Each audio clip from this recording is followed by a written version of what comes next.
You see, there are two kinds of law. This is a subject I love. I've been talking about this for years. There are two kinds of law on the earth that rule the whole world, but most people don't know that.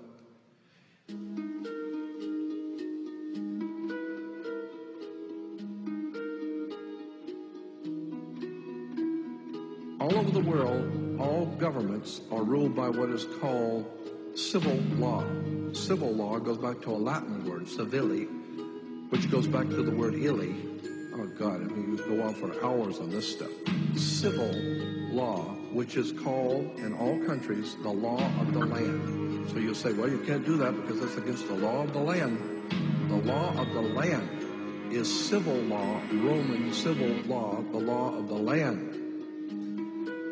But there is a second law which also operates all over the earth identical. It's called UCC, Uniform Commercial Code.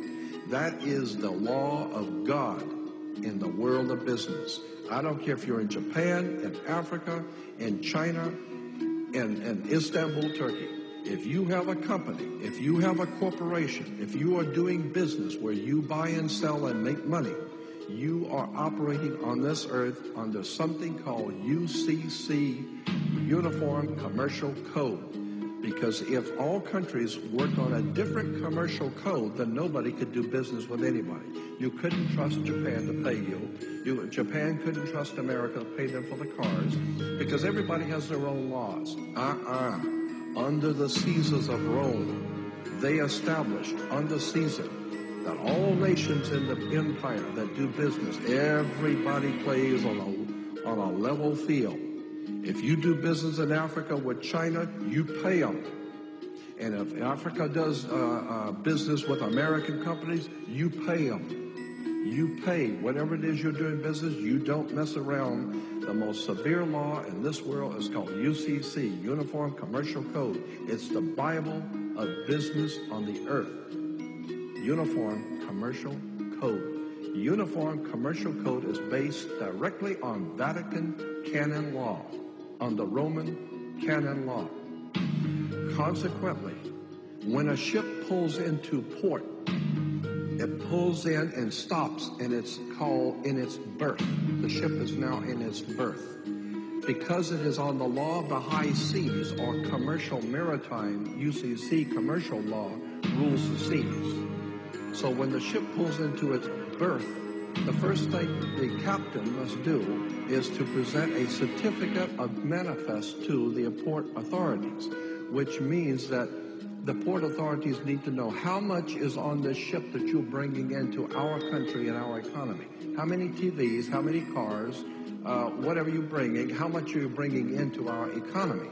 So you have to have a certificate of manifest of what is the value of your ship here. What are you doing? Consequently, when you are born, you come out of your mother's water. Therefore, you must have a birth certificate, a certificate of manifest, because you are a corporation-owned item. You are a human resource. This goes back to the German Nazi concept that every human coming out of their mother's water must be birthed. And therefore, you have to have a certificate of manifest to see how much this individual is going to make for us in our new world order. I'm telling you that until you understand the laws, the symbols, the emblems, what these words mean, you're never going to suspect how far gone we really are. Did you know, for instance, that your birth certificate is a security on the stock exchange in the New York stock market? Did you know that? Because if you order your birth certificate, get a new one. Order your birth certificate. It'll only cost you, sometimes it's free. It'll only cost you a few dollars. Order your birth certificate. On your birth certificate, all birth certificates in this country, on the bottom, it will tell you this is printed on security papers. Do not accept it, not on full-color security paper. Then on the right-hand corner, you will always have a series of numbers, red numbers, printed on the birth certificate. Those numbers are a security stock exchange number on the World Stock Exchange. You go to any good stock office and ask them, check these numbers in your computer and see how much your stock is worth, the certificate. And they will check it on the New York Stock Exchange and find your birth certificate is a stock on the stock exchange in America. Why? Because you are worth money to the international bank that bought you in 1930. We need to wake up. This is serious stuff.